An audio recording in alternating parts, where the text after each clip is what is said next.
Sungguh suatu nikmat yang terbesar, yang teragung setelah iman dan Islam adalah nikmat kesempatan dan waktu.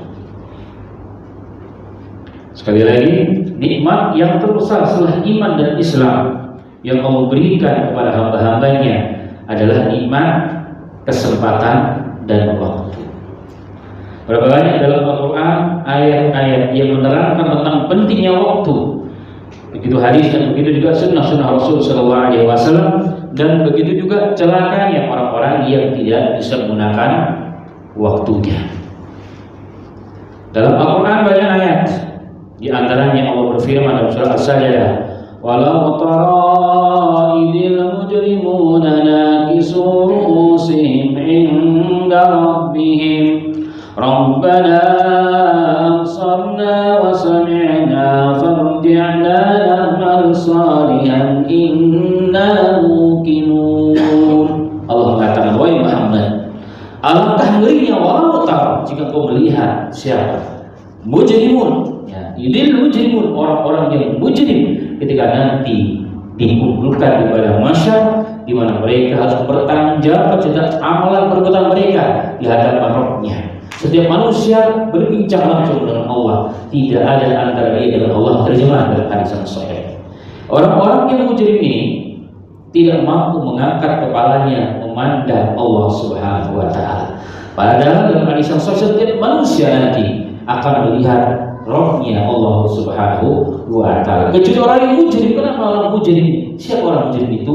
Orang yang jauh dari ketaatan kepada Allah Subhanahu wa taala. Nabi suruh sehingga Rabbihim, mereka tidak mampu mengangkat kepalanya, mereka bahkan menundukkan kepalanya di hadapan Rabb-Nya. Padahal itulah waktu kesempatan yang dinantikan oleh setiap hambanya ingin berjumpa menatap Allah Subhanahu wa taala.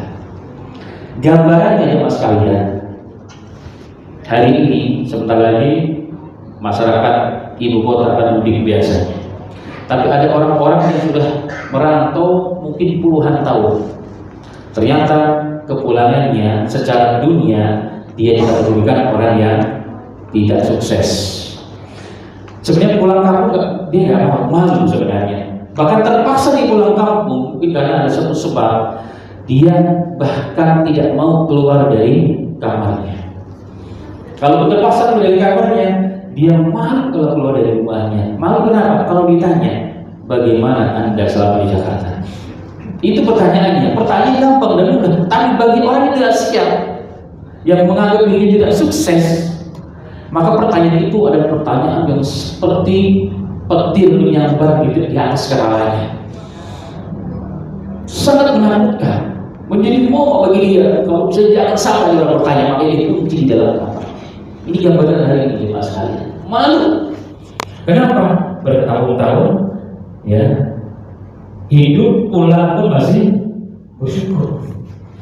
Ada orang seperti itu. Kalau udah begini apa yang terjadi? Dia akan malu. Ini gambaran di dunia yang paling gampang. Dan ayat ini menggambarkan lebih daripada itu semua.